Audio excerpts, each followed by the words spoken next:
Hello guys and gals, me Mutahar, and I wish Sony cared about the PlayStation 3 as much as I do, as much as me and millions of other people have. Now, I've been a huge proponent of emulation. I think I've made several videos. I think if you wanted me to be on the record, I like emulating, okay? Alright, I think it's the best way of preserving video games. As somebody that is a video gamer, a long-time video gamer, I believe very heavily in preserving video games, which is why I don't get down with games that are online only when they don't need to be, and I don't get down with games with super invasive DRMs. If your game gets released and I buy it for $60, I want to be able to make sure that I can play your game like 20, 30 years down the road if I can. Doesn't necessarily mean that I'll play it again, but I like to preserve as much as I can when it comes to video gaming. People who watch movies, listen to records, vinyls, a lot of those things are preserved in a medium from time to come.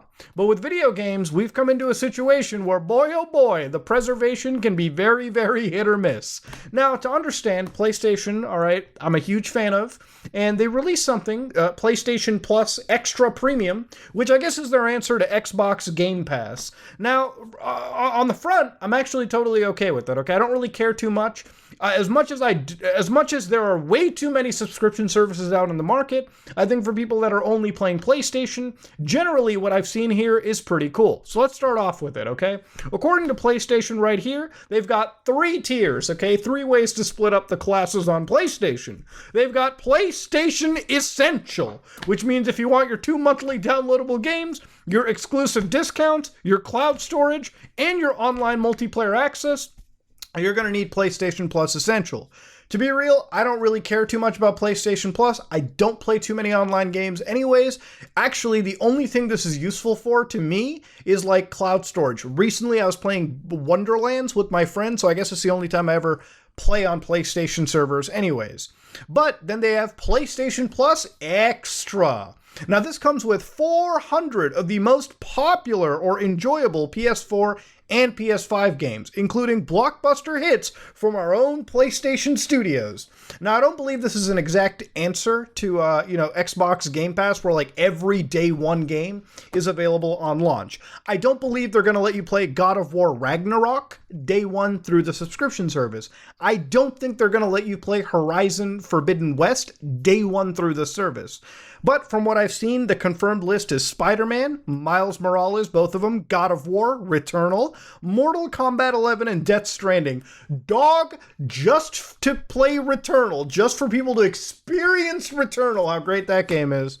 Not too bad. I think for the most people, like, who are on PlayStation, this isn't a bad tier. Like, hey, you get access to the online, which you probably might pay for already, but you also get access to like 400 games as well. And if that's the list that I've seen so far, I can only imagine the rest of the games are going to be kind of bangers. And I actually hope that such a list may enable people who may not have bought certain games to try dipping their toe into them, okay?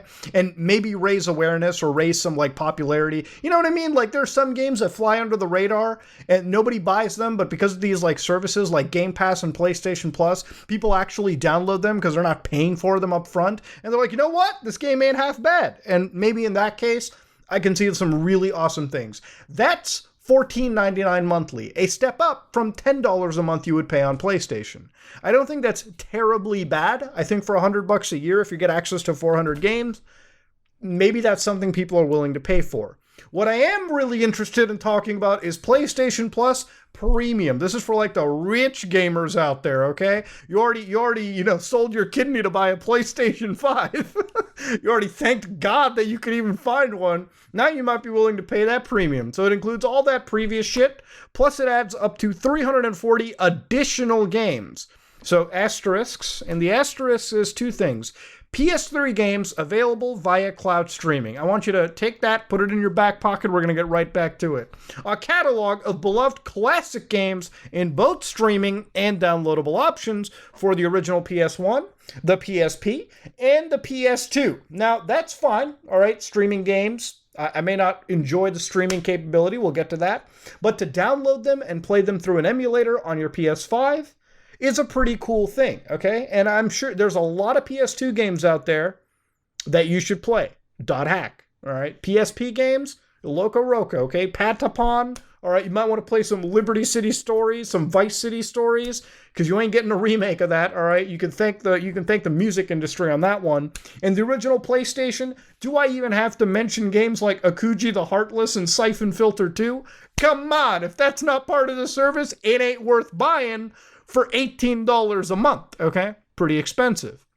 Now, it offers cloud streaming access for OGPS, PlayStation 2, PSP, and PS4 games, where PlayStation Now is currently available. Customers can stream games using PS4 and PS5 consoles and PC. I almost wonder if the PS4 could stream the PS5 version of a game to its console, which would be kind of cool. Like, imagine some people who can't find a PS5, they could like stream the PS5 version of Spider-Man Miles Morales and experience the 60 frames and the ray tracing. That would be kind of interesting. And then you also get demos, which is like time-limited game trials, whatever. Okay, so at the end of the day, for $18 a month, $120 yearly, that is a very pricey thing to put forward. But they are giving you like hundreds of games to play. And I'm sure there's going to be a lot of those. Out of all those games, I'm sure someone will find something that they absolutely get addicted to, okay? I don't know how many cool things are going to add on. Like maybe you'll be able to play the whole Yakuza franchise on the PlayStation. Maybe we're going to have the wars between all these big companies like Microsoft and Sony, where they literally buy for streaming rights on certain game franchises, which would be its own hell pit. But where I really wanted to talk about was the idea of backwards compatibility. Now, when I read that PS3 games were available via cloud streaming, this was kind of like freaking people out a little bit, you know? They were like, we're not really going to get actual backwards compatibility? Now, for this to even make sense, you have to go into a history lesson. PlayStation 3 as a console, as a piece of hardware, depending on who you actually ask, was one of the worst things ever created, or God's gift to mankind, okay? I think MVG classifies it as God's gift to mankind. And I actually agree. The PlayStation 3 as a hardware, all right, initially shipped out on one of the most archaically weird architectures you could ever imagine. I think it was the Cell Broadband engine that was like a PP, like, I think it was like a Power PC system, but then it was also assisted by like 8 SPE threads that would like pass in. And if you manage to program your games right, which a lot of people towards the beginning of the PlayStation 3's lifespan did not, they actually ignored, I think, the SPEs entirely, led to a pretty weak sauce system in the beginning, all right? You had your games that, when compared to the Xbox 360, they'd run slower, they'd look worse, and it was just a worse experience overall. And I think you actually had to pay more for the PS3 at the time, so it was like a weird thing.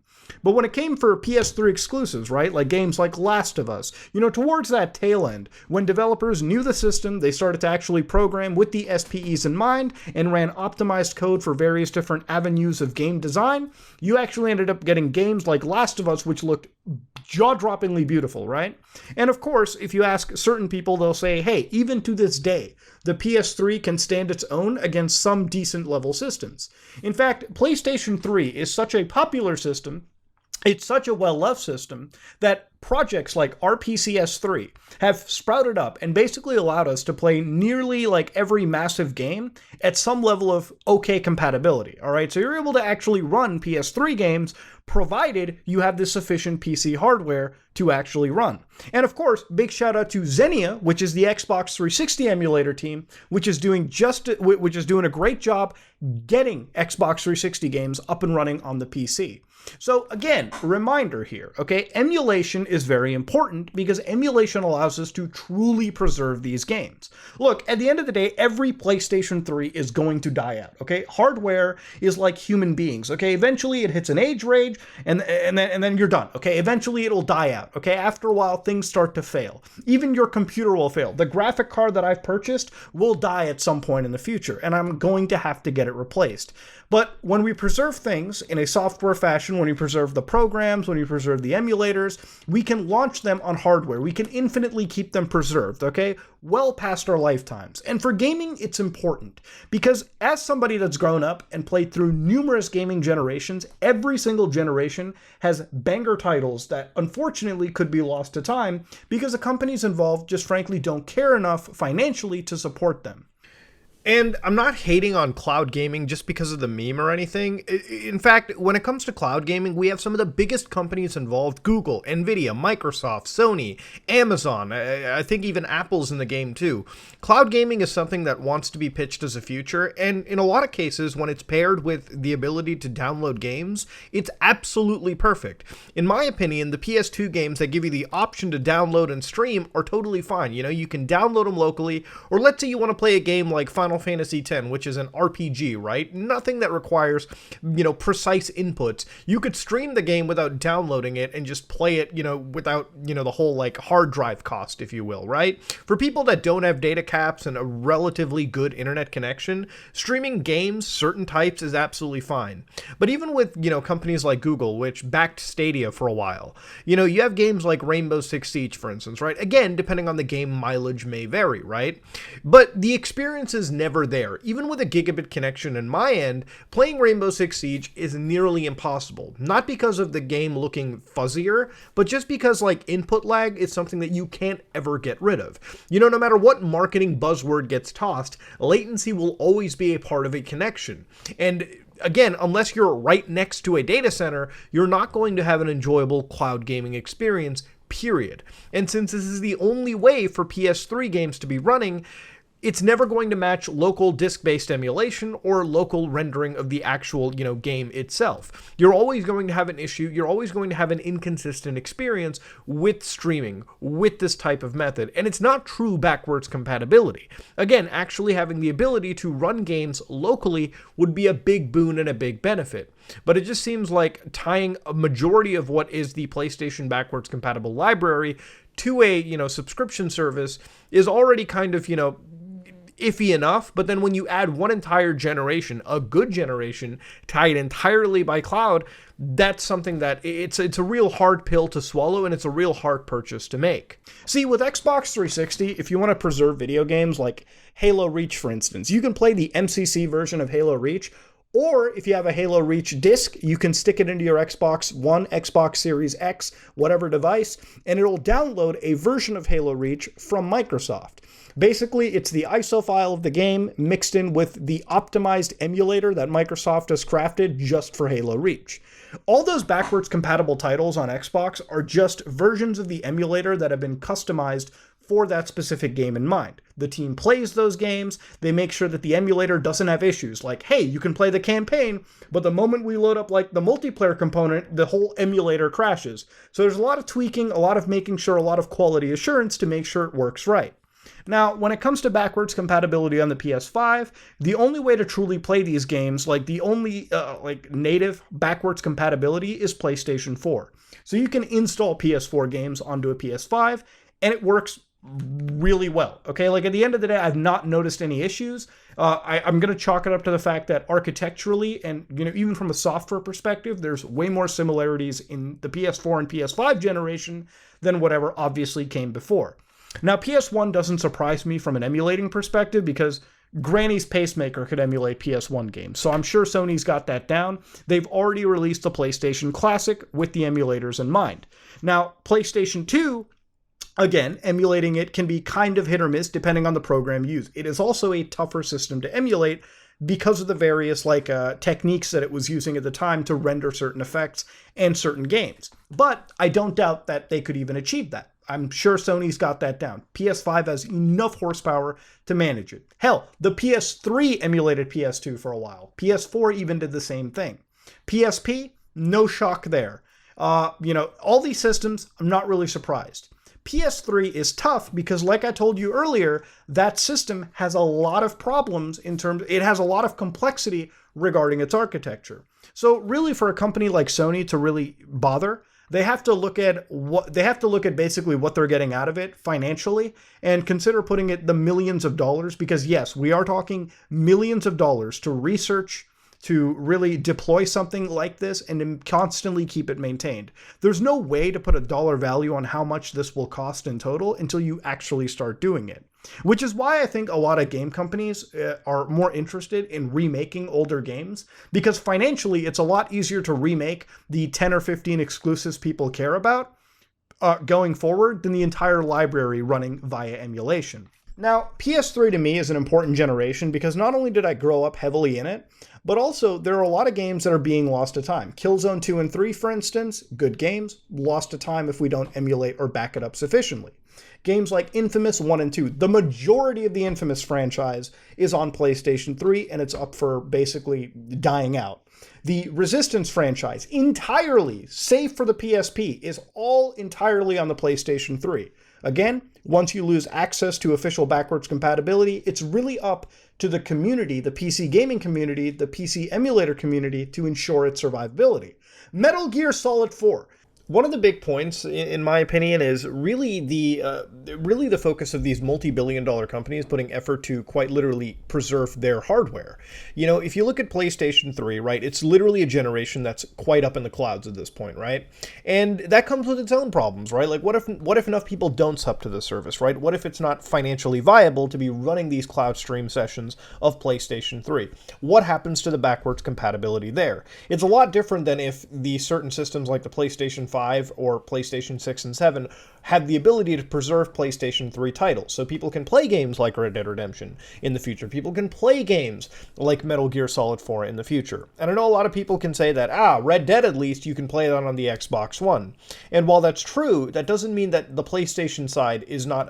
That should actually push PlayStation to make sure that library, that era of gaming, is completely backwards compatible. Or not completely, but the ability for them to preserve a lot of titles. You know, games like Lost Odyssey could have been gone forever on the Xbox end, but thankfully it's preserved for generations to come on the Xbox One and the Xbox Series. And I kind of wish PlayStation loved PlayStation 3 enough to do that for their systems going forward. It's an entire generation of absolute bangers that they've made, and it worries me that losing them officially is a dire possibility, right? Thankfully, we have things like RPCS 3 for the community, but it shouldn't come to the community. It should be a responsibility for one of these multi-billion-dollar companies to actually maintain. Look, go a step beyond, for an instance, right? Ignore the fact that Red Dead Redemption has not been ported to the PC. The only way to preserve Red Dead is through Xbox or PS3. One or the other. But imagine games like Bloodborne, years into the future. If they never get a re-release on PS5, they never get an update, and one point when PS7 comes around the bend and Bloodborne is still relegated to the PlayStation 4 family, there could be a chance that if PS4 emulation doesn't exist, that we lose Bloodborne to time. We lose one of the best, arguably the best Souls game, just because emulation hasn't caught up, or we don't have the game properly preserved. Do you understand why game preservation is as important as I like to say? It's not because I'm here trying to push some narrative. It's because game preservation is the most important thing that we have. And these gaming libraries on the PlayStation 3 will be lost to time unless some level of official backwards compatibility comes, or we reach like true nirvana and 100% backup with our PCS3, which is its own challenge. But again, that's really what I stand on. I just wanted to talk about this. I really wish Sony cared as much about the PS3 as I did. But hey, I'm not running a multi-billion-dollar company, so clearly there's probably not a big financial incentive to do it. But a man can dream. That said, though, support emulation, support our PCS3, support Xenia, support all the people trying to make sure your video games are preserved for decades to come. Because let me tell you, if it weren't for them, we'd be losing a lot of bangers to time. Imagine a world where you couldn't play Chrono Trigger. I don't want to live in a world like that. That being said, though, I'm going to look at some more creepy stuff on the internet. If you like what you saw, please like, comment, and subscribe. Dislike it if you dislike it. I am out.